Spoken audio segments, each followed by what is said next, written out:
نصلي ونسلم على رسوله الكريم أما بعد فأعوذ بالله من الشيطان الرجيم بسم الله الرحمن الرحيم وأنتم عاكفون في المساجد آمنت بالله صدق الله مولانا العظيم۔ آج کا ہمارا موضوع ہے کہ اعتکاف کی فضیلت کیا ہے یا اس کے چند اہم مسائل کیا ہیں۔ رب کریم نے قرآن پاک کے اندر ارشاد فرمایا وَأَنْتُمْ عَاكِفُونَ فِي الْمَسَاجِدِ، رمضان کے دنوں میں تمہارے لیے یہ بھی ہے کہ تم نے مسجد میں بیٹھ کر اعتکاف کرنا ہے، اپنے آپ کو وقف کر دینا ہے چند دنوں کے لیے مسجد میں۔ اور یہ کوئی حضور علیہ السلام کی صرف سنت نہیں ہے بلکہ مالک کریم نے قرآن پاک میں ارشاد فرمایا ہم نے حضرت ابراہیم علیہ السلام کو حکم فرمایا جب انہوں نے ہمارا گھر تعمیر کیا تو ہم نے کہا وَإِذْ جَعَلْنَا الْبَيْتَ مَثَابَةً لِلنَّاسِ وَأَمْنًا وَاتَّخِذُوا مِن مَّقَامِ إِبْرَاهِيمَ مُصَلًّى وَعَهِدْنَا إِلَىٰ إِبْرَاهِيمَ وَإِسْمَاعِيلَ أَن طَهِّرَ بَيْتِيَ لِلطَّائِفِينَ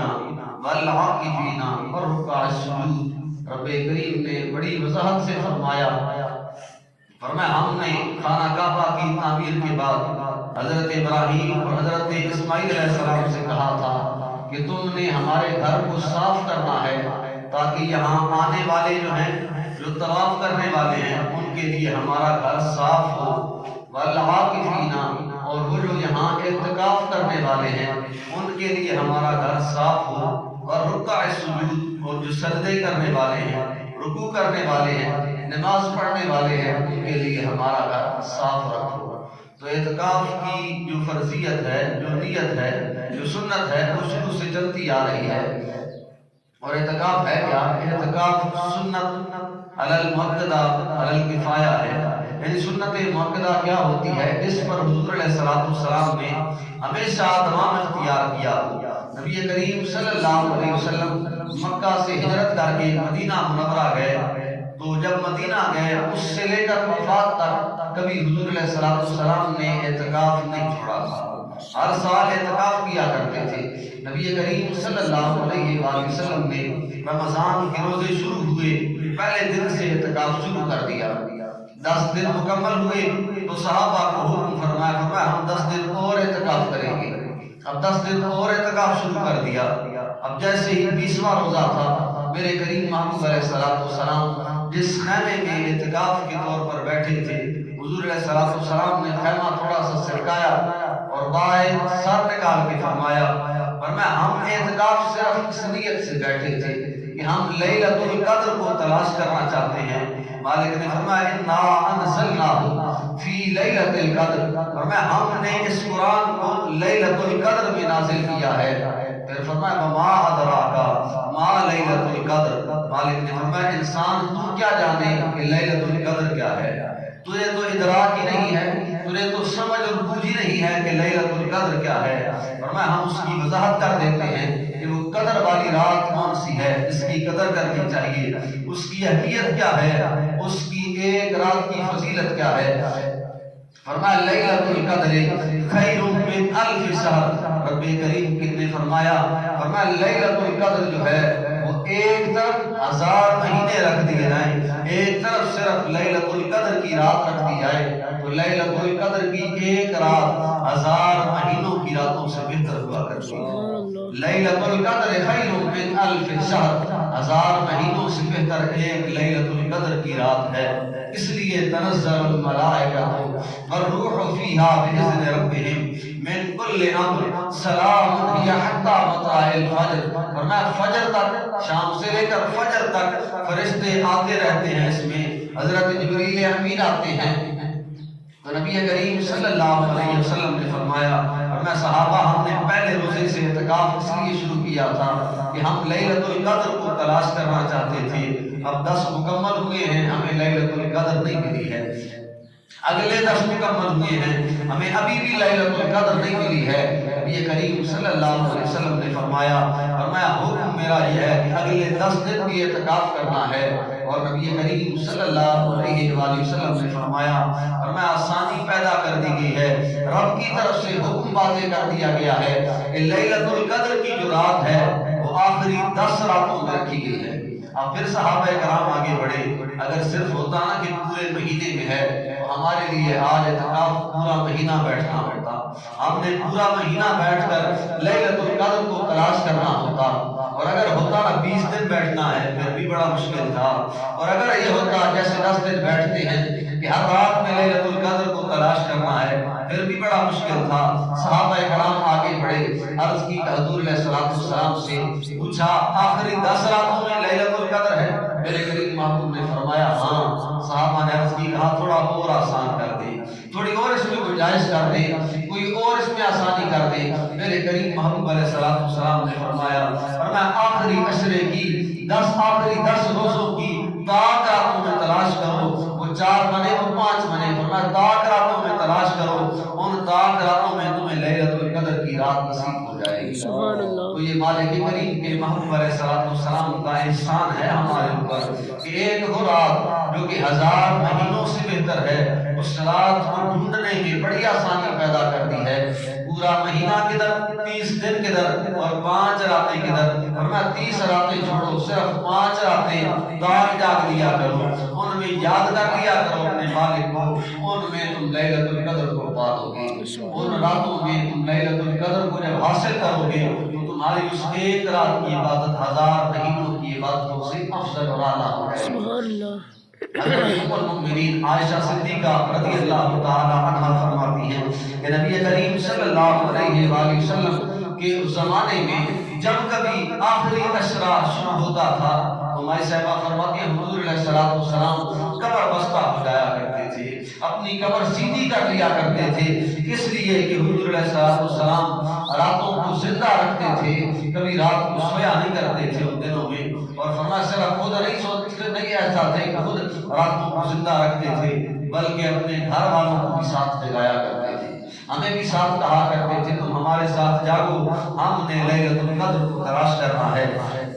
نبی کریم صلی اللہ علیہ وآلہ وسلم کا معمول یہ تھا کہ باقی دنوں میں بھی حضور علیہ السلام عبادت کیا کرتے تھے، بڑی لمبی عبادتیں کیا کرتے تھے، بڑے لمبے نوافل پڑھا کرتے تھے. لیکن صحابہ کرام فرماتے ہیں آخری رمضان کی 10 راتیں جو ہیں ان سے بڑھ کر حضور علیہ السلام کو ہم نے عبادت کرتے کہیں نہیں دیکھا.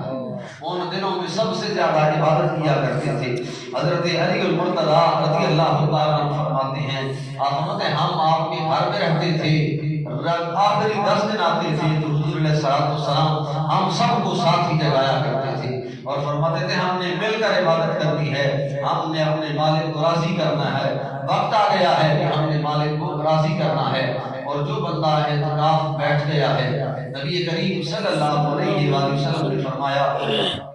فرمایا معتکف گناہوں سے رکا رہتا ہے. پہلا تو اس کا اہم فریضہ جب وہ ادا کرتا ہے، ایک اہم اس کے لیے جو ضروری بات ہوتی ہے وہ یہ ہوتی ہے کہ وہ مسجد میں بیٹھتا ہے، ہر قسم کے گناہوں سے رکا رہتا ہے. وہ مسجد سے باہر ہوتا ہے، وہ روزے کی حالت میں ہو تو پھر بھی گناہوں سے رکا رہتا ہے کہیں نہ کہیں، لیکن پھر بھی کبھی نہ کبھی روزے کی حالت میں بھی وہ گناہ کر ہی جاتا ہے، اس سے خطا ہو ہی جاتی ہے، کسی غیر محرم پہ نظر پڑ جاتی ہے، کوئی اور گناہ کر جاتا ہے، کسی سے بحث کر بیٹھتا ہے، کسی کو گالیاں نکال دیتا ہے، کسی کی غیبت کر دیتا ہے، کسی کے بارے میں چغلی کر دیتا ہے، ورنہ کہیں نہ کہیں وہ گناہ کر بیٹھتا ہے. لیکن اگر اعتکاف کی نیت سے وہ مسجد میں آ گیا ہے تو فرمایا پہلا تو اس کے لیے جو اہم کام ہوا کرتا ہے کہ وہ مسجد میں بیٹھنے والا معتکف جو ہوتا ہے وہ ہر قسم کے گناہوں سے اپنے آپ کو محفوظ کر لیتا ہے، گناہوں سے بچ جاتا ہے. اور فرمایا جیسے اب معتکف ہے اندر بیٹھا ہے، اب باہر لوگ جو ہیں وہ کوئی کسی کی تیمارداری کر رہا ہے، کوئی کسی کا یعنی بچہ ادھر بیٹھا ہے دوسرا بچہ والدین کے پاس ہے، اب وہ والدین کی خدمت کرتا ہے، تو یہ جو مسجد میں اعتکاف بیٹھا ہے اب یہ والدین کی خدمت تو نہیں کر پا رہا ہے، مسجد میں جو بیٹھا ہے مالک کریم نے فرمایا معتکف کو وہی ثواب ملے گا جو کہ باہر والے لوگوں کو ملا کرتا ہے. وہ نیکی نہیں بھی کر سکتا ہے لیکن پھر بھی اسے ان کے برابر ثواب ملے گا، کیونکہ کیونکہ وہ رب کی رضا کی خاطر مالک کے گھر میں بیٹھا ہوا ہے۔ اور نبی کریم صلی اللہ علیہ وآلہ وسلم نے فرمایا من اعتکف عشرا فی رمضان، فرمایا جس نے رمضان کے آخری 10 دنوں میں اعتکاف کر لیا ہے وہ سمجھ لے کانا کا حجتین و عمرتین، یہ اسے مالک کریم نے 2 مقبول حجوں اور 2 مقبول عمروں کا ثواب عطا فرمایا۔ سبحان اللہ۔ بڑا مشکل ہے اس دور میں ایک حج کرنا بھی، عمرہ کرنا بھی غریب کے لیے بڑا مشکل ہو گیا ہے۔ نبی کریم صلی اللہ علیہ وسلم نے فرمایا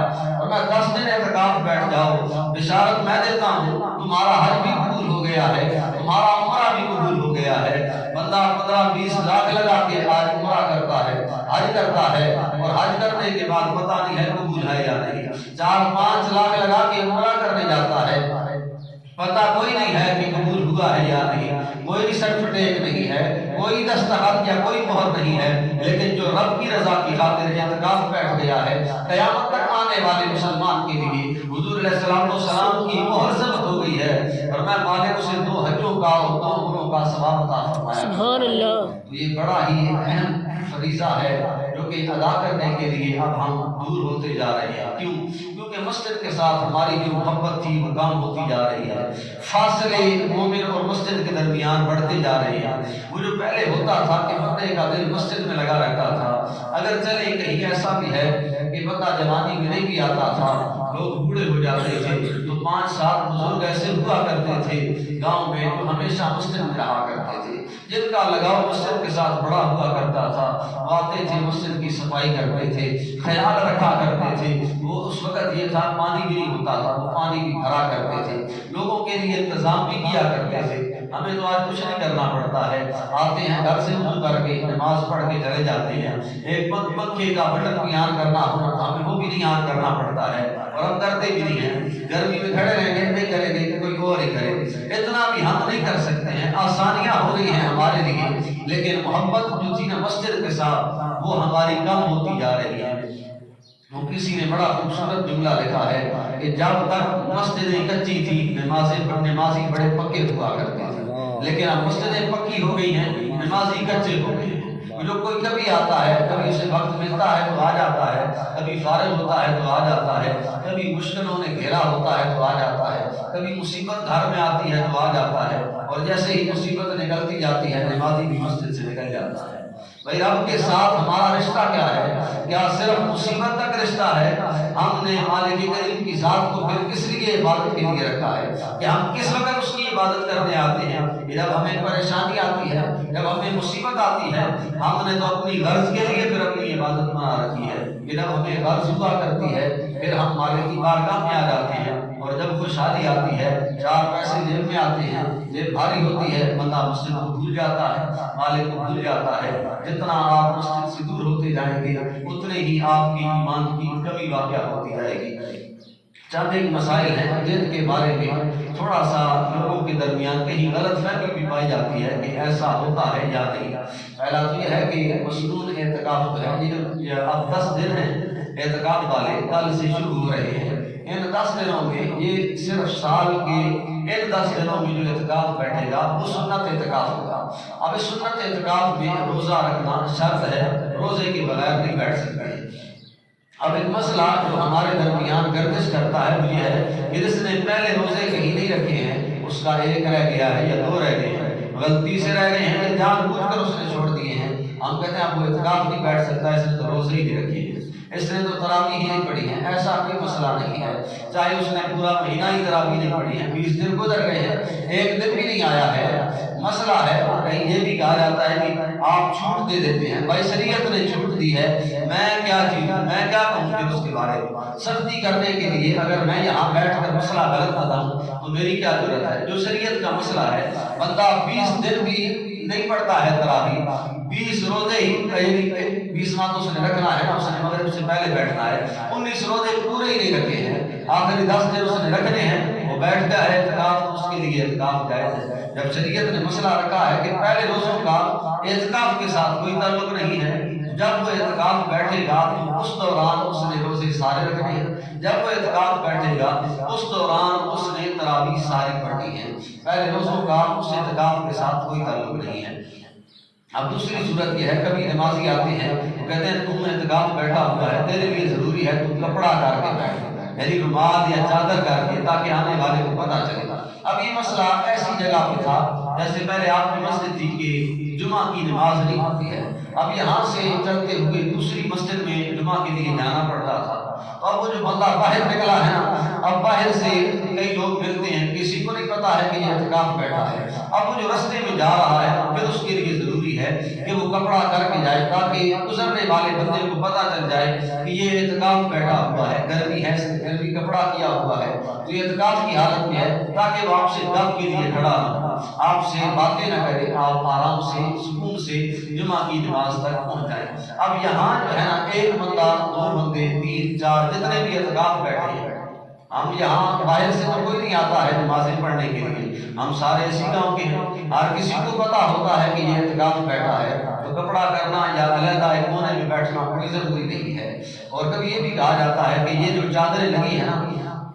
اب تم نے صرف فرائض پڑھنے کے لیے باہر نکلنا ہے، فرض پڑھ کے تم نے پھر اندر چلے جانا ہے۔ اب اندر بسترے لگے ہیں، بستروں کے اوپر تو نماز ہوتی ہی نہیں ہے۔ بھائی شرط یہ ہے کہ جب آپ نماز پڑھ رہے ہیں، جہاں آپ نے سجدہ کرنا ہے، وہ وہاں اس سجدے والی جگہ پہ آپ کی ناک کی ہڈی زمین پہ لگنا ضروری ہے۔ اب تلائی جو ہوتی ہے، بسترے جو ہوتے ہیں، ان میں فوم ہوا کرتی ہے، ان میں روئی ہے، اب روئی اگر زیادہ ہے تو آپ کی ناک تو زمین تک نہیں لگے گی، سختی تو نہیں پیدا ہوگی اس میں، اندر تو نماز ہی نہیں ہوتی ہے۔ باہر نکلنے میں کوئی حرج نہیں ہے، آپ پہلے نماز پڑھتے ہیں، بعد میں پڑھتے ہیں۔ آج بھی ہے کہ جہاں کہیں اجتماعی اعتکاف ہوا کرتا ہے، لوگ ایک ہی مسجد میں 500 100 200 1000 لوگ بیٹھا کرتے ہیں، آج بھی وہاں پہ یہی ہے کہ وہاں تو پردے لگتے ہی نہیں ہیں، جگہ ہی نہیں ہوتی ہے اتنی، جہاں پہ بندہ آتا ہے وہیں پہ سو جاتا ہے، جہاں پہ آتا ہے وہیں پہ بیٹھ جاتا ہے۔ لوگ مسائل پوچھتے ہیں ایک دوسرے سے ڈسکس کرتے ہیں،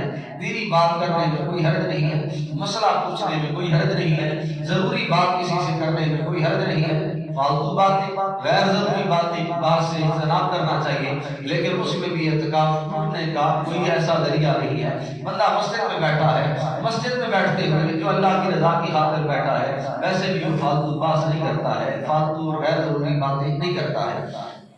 اب اگر وہ باتیں دین کی کر رہا ہے، اس کے لیے اس میں کوئی حرج نہیں ہے۔ موبائل آج کے دور میں نکلا ہے، تو اس میں بھی موبائل کے لیے بھی ہے کہ موبائل چلانے کی اجازت نہیں ہوتی ہے، بندہ یہاں پہ ہے۔ ہاں اگر کہیں مجبوری ہے، بندہ دور گیا ہے، یہاں سے لاہور گیا ہے اجتماعی اعتکاف کے لیے، راولپنڈی گیا ہے، اب وہ اس نے گھر پہ رابطہ کرنا ہے، دن میں ایک آدھ بار کر کے تو کوئی حرج نہیں ہے، شرع اس میں کوئی حرج نہیں ہے۔ لیکن ایک بندہ یہیں پہ بیٹھا ہے، گھر سے 4 بندے روز سے ملنے آتے ہیں، اب وہ پھر بھی موبائل لے کے بیٹھ جائے کہ اجازت ہے، اس کو کوئی اجازت نہیں ہے۔ اور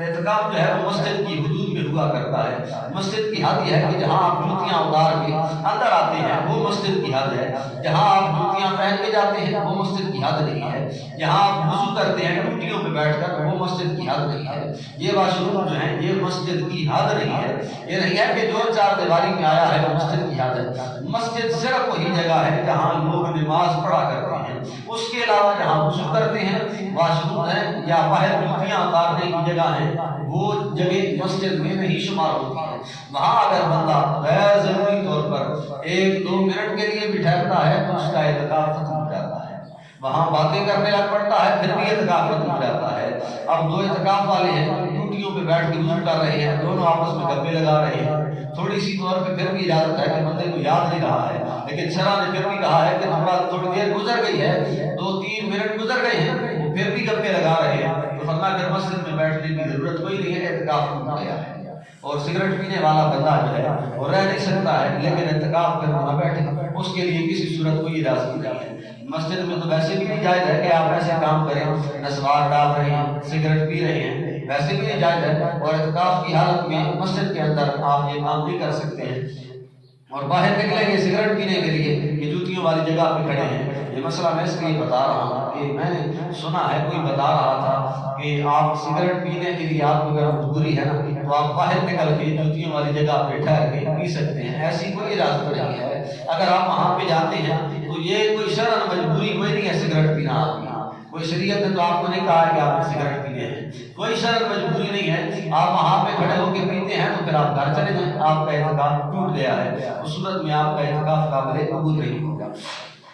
اب اگر اعتکاف بیٹھنے سے پہلے نیت کی تھی، یہ ضروری مسئلہ ہے جو ہم کبھی دھیان نہیں دیتے ہیں۔ موت کا تو کوئی اتا پتہ نہیں ہے نا، کہ بچہ بیٹھا ہے تو ہو سکتا ہے والد کی موت ہو جائے، ہو سکتا ہے گھر میں کوئی فوت ہو جائے، ایسا تو نہیں ہے کہ ہم لکھوا کے آئے ہیں کہ 10 دنوں میں ٹھیک ہوگا، بعد میں کوئی فوت ہوگا، ہو سکتا ہے بھائی گھر میں کوئی بندہ فوت ہو سکتا ہے، تو اعتکاف کرنے والے اگر اس نے پہلے نیت نہیں کی تھی جیسے ہمارا معمول ہے، ہمیں اس بات کا پتہ ہی نہیں ہے، ہم نے نیت کیا کرتے ہیں، ہم بیٹھتے ہیں اعتکاف، اگر ہمارا والد بھی فوت ہو گیا ہے تو شرعاً ہمیں اعتکاف چھوڑ کے جانے کی اجازت نہیں ہے۔ لیکن ہاں اگر آپ نے پہلے نیت کر لی ہے اعتکاف بیٹھنے سے پہلے کہ میرے گھر کا کوئی فرد فوت ہو گیا، اور وہ صرف گھر کے فرد کے لیے ہے، وہ آپ کی بہن ہے، آپ کا بھائی ہے، آپ کی ماں ہے، آپ کا باپ ہے، اس کے علاوہ کوئی نہیں ہے، وہ غیر ضروری رشتہ دار جو ہوتے ہیں، آپ سعودیہ میں ہوتے ہیں، آپ کا چاچا فوت ہو جائے آپ نہیں آتے ہیں، آپ کا دادا فوت ہو جائے آپ نہیں آتے ہیں، تو اعتکاف چھوڑ کے بھی ان رشتوں کے لیے جانے کی اجازت نہیں ہے۔ صرف یہ گھر والے رشتے جو ہیں ان کے لیے اگر آپ اعتکاف بیٹھنے سے پہلے نیت کر لیں کہ میرے گھر میں سے ان افراد میں سے کوئی فوت ہو گیا تو میں جنازے کے لیے جاؤں گا، تو اس میں پھر حرج کوئی نہیں ہے، آپ جنازے کے لیے جا سکتے ہیں، پھر واپس آ کے مسجد میں بیٹھ سکتے ہیں، آپ کا اعتکاف قابل قبول ہوگا۔ اور نبی کریم صلی اللہ علیہ وآلہ وسلم کی شریعت مطہرہ کا ایک یہ فیصلہ بھی ہے جو بار بار چلتا ہے کہ بندہ اعتکاف بیٹھا ہے تو وہ غسل کر سکتا ہے یا نہیں، غسل واجب ہو گیا ہے، احترام ہو گیا ہے تو اس کے لیے ضروری ہے اسے غسل کرنا ہے، لیکن اگر نہیں بھی واجب ہوا ہے تو وہ دن میں ایک بار بھی غسل کر سکتا ہے، اس میں کوئی حرج نہیں ہے۔ اب یہ نہیں ہے، نبی کریم صلی اللہ علیہ وسلم نے فرمایا فرمایا تم میں سے کوئی بندہ پیاز کھا کے آئے، پیاز حلال چیز ہے، بندے کے لیے جائز ہے، حضور علیہ السلام نے کہیں ترغیب بھی فرمائی ہے کہ دن کے وقت پیاز کھایا کرو۔ اب بندہ پیاز کھا کے آئے، حضور علیہ السلام نے فرمایا نماز میں آ جائے، اب اس کے منہ سے پیاز کی بو آ رہی ہے، فرمایا ساتھ والے نمازی کو اگر اس کے پیاز کی بو آنا شروع ہو جائے فرمایا وہ نماز میں نہ آیا کرے، وہ گھر سے منہ صاف کر کے آیا کرے، اس کے پیاز کی بدبو جو ہے وہ ساتھ والے نمازی کو نہ آنی چاہیے۔ اب اگر ایک حلال چیز کے کھانے کے بعد جو منہ سے ذائقہ آتا ہے اس سے منع کیا گیا ہے کہ نمازی کو تکلیف نہ دی جائے، اب یہ جائے کہ اعتکاف والا بیٹھا رہے غار میں سارا دن گرمی میں، اسے پسینہ بھی کہیں آتا رہے اور اسی پسینے میں نمازیوں کے ساتھ کھڑا ہو جائے۔ اب وہ جو نمازی آئیں گے اگر بندہ اس حالت میں ہو کہ گرمیاں ہیں، کہیں بجلی بھی چلی جاتی ہے، پنکھا بھی نہیں چل رہا ہے، اب معتکف پسینے میں ڈوبا ہوا ہے، اب نمازی آ رہے ہیں، اب ہر بندے کی کوشش یہ ہوگی میں اس کے ساتھ کھڑا رہوں، اس کے ساتھ دعا ہے۔ اب وہ جو مسجد میں بیٹھا ہوا ہے لوگ اس کے ساتھ محبت کریں گے یا نفرت کریں گے؟ نفرت ہی کریں گے، ظاہر صورتحال ہے۔ غسل کرنے میں، کپڑے تبدیل کرنے میں کوئی حرج نہیں ہے، آپ دن میں ایک بار کریں، یہ کم سے کم صورتحال ہے، اس کے علاوہ آپ کے لیے زیادہ نہیں ہے کہ آپ پانچوں نمازوں کے ساتھ نہاتے رہیں۔ وہ جو غسل کرنے کی جگہ ہے وہ مسجد سے باہر ہے، اور غیر ضروری مسجد سے باہر نکلنا جائز نہیں ہے۔ دن میں ایک آپ جب آپ کرتے ہیں، کپڑے تبدیل کرتے ہیں، اب ایسے بھی آپ نے کپڑے اتارنے ہیں، غسل کرنا ہے، نئے آتے ہیں نئے تبدیل کر لیتے ہیں، وہ بھی کوئی نہیں۔ پہلے جو مسئلہ چلتا تھا کہ 10 دن ایک ہی جوڑا پہننا ہے، جمعے کے دن تبدیل کرنا ہے، 7 دنوں کے بعد نہانا نہیں ہے، کہیں نہانا ہے تو جمعے کو نہا لینا ہے، اور کہیں مسئلہ یہ تھا کہ ٹوٹی کے ساتھ پائپ لگا کے موٹر کے ساتھ مسجد بھی نہا لینا ہے، مسجد میں نہانا جائز نہیں ہے۔ بھائی یہ مسجد ہے، جوتیاں جہاں صاف اتار کے آپ اندر آتے ہیں نا، یہ مسجد ہے، جہاں پہ نہانا تو جائز نہیں ہے، کیونکہ نہانے سے انسان کی شرمگاہ کپڑے پہنے ہوں پھر بھی کہیں نہ کہیں ظاہر ہوتی ہے، اور مسجد میں یہ جائز نہیں ہے۔ مسجد سے باہر نکل جائیں، آپ نہا سکتے ہیں، اس میں شرم کوئی حرج نہیں ہے۔ اللہ کریم کی بارگاہ میں دعا ہے ہمارے عمل کی توفیق عطا فرمائے۔ آخر دعوانا الحمدللہ۔